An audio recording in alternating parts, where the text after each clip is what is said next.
back to L&V Tutorials. On today's tutorial, I'm going to be showing you how to make a pair of beaded fringe earrings. So to begin, I have these little kind of half moon hoops that I actually purchased in the Sewing Notions section.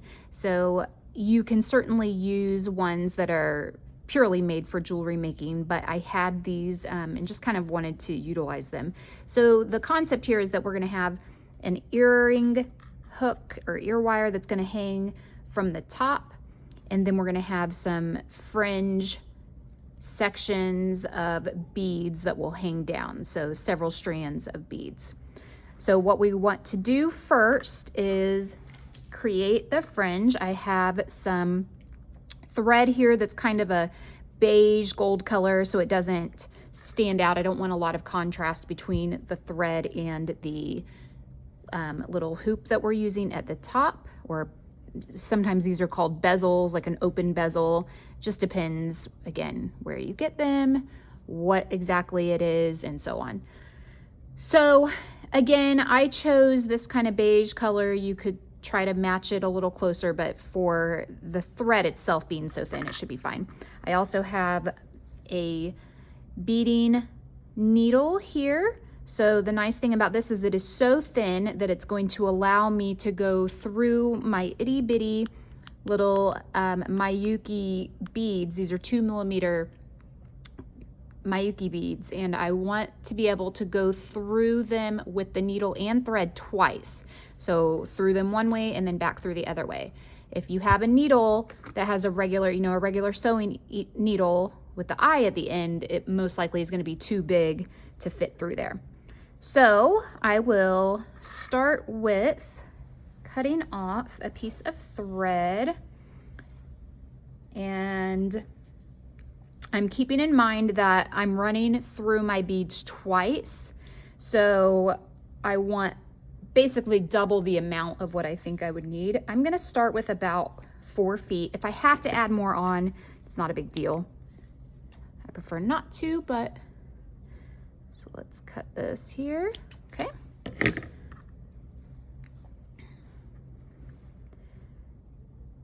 And I don't have to double my thread over, so I don't have to put it on and run it through halfway like sometimes we do for some of the projects.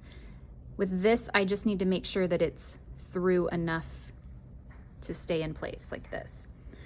Now what I'm going to do is I'm going to tie my other end onto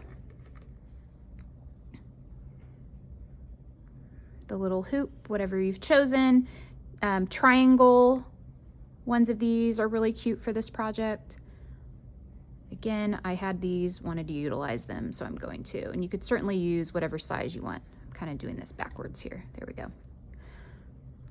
I was trying to do it as a left-handed person there. So I'm going to tie it probably 3 times so that it stays for sure. So 1,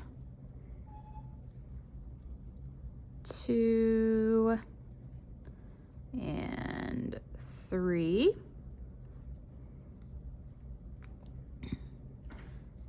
And do not worry about the knot. It is so tiny, you're not going to see it.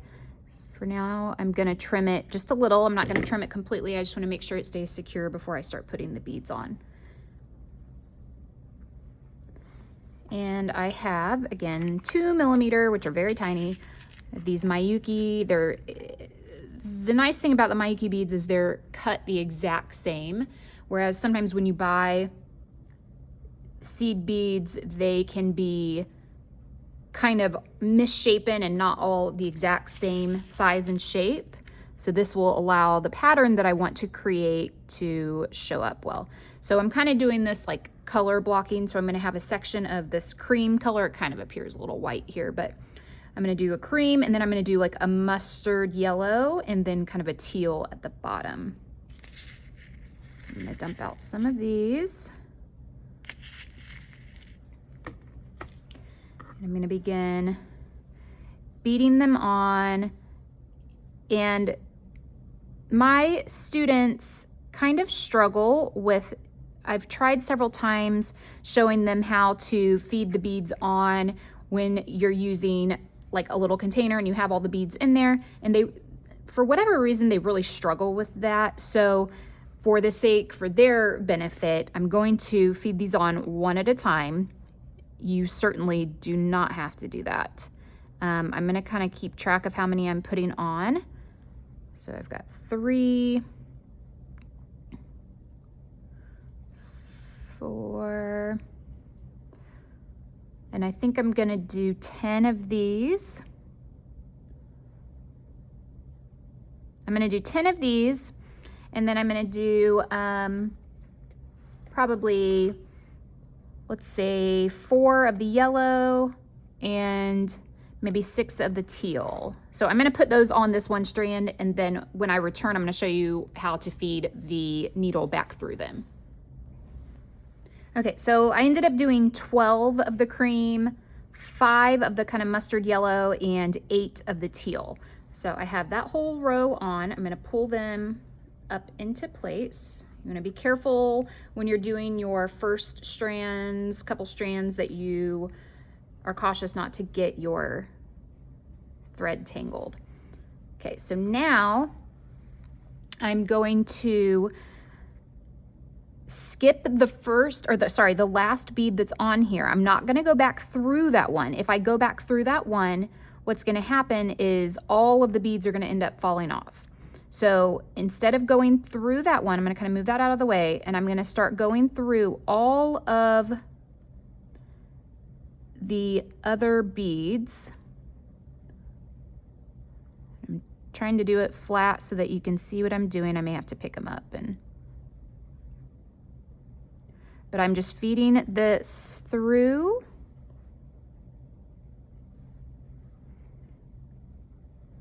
I say this all the time, but it's so much easier to do this stuff off camera when I'm not trying to keep my head out of the way from blocking what I'm doing. I am, again, just going right back through all of these.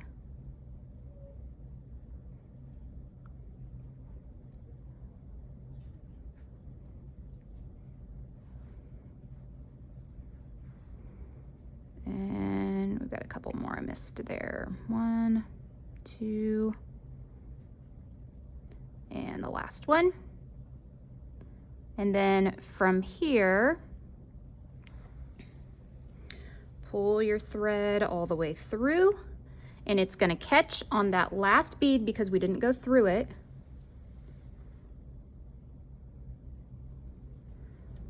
All right, so now that we are ready to move on to the next strand, we're basically just going to repeat the process of putting the beads on. With each time, I'm gonna loop around the top up here. So I'm just gonna take my needle and thread, and I'm gonna go around the little bar that I have. And there's one, and I'm gonna go around one more time.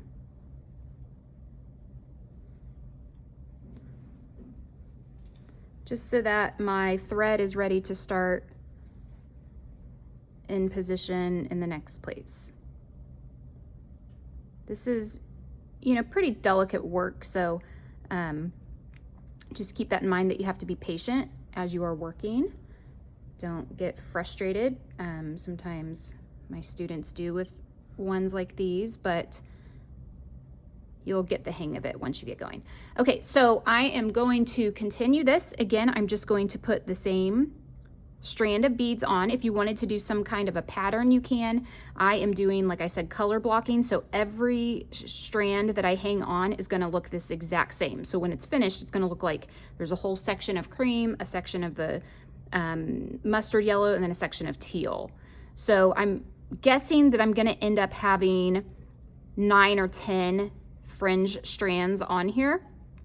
I'm gonna finish this one and my other one, and then I'm gonna show you how to end the strand, or sorry, end the thread when you get to the side over here. I finished this earring up, and you can see basically I just tied off the end over here. So once I got my last strand on, I ended up doing 7 on here so that they weren't kind of hanging off the edge.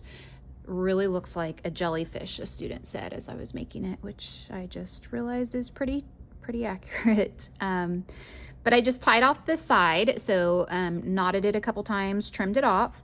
Now I'm going to put the ear wire on. I'm going to use a jump ring to do that. And I'm going to open this up, hook it on.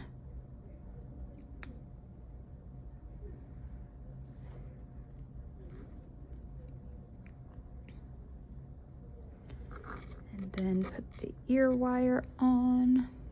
You could also make these with a very, very malleable earring or jewelry wire. You want to make sure that it's moves and dangles though. Otherwise the strands are going to be kind of stiff and not look right. And then the other option would be to use head pins, which I'll do in an upcoming tutorial. I'm going to go ahead and drop it. So I'm going to make the other one, which you will see here in a second in the finished slide, and it will just basically be a mirror image of this one. So pretty simple. I will include a link to the supplies in the description below. Make sure that you subscribe to our channel and give this video a thumbs up. Thanks for watching.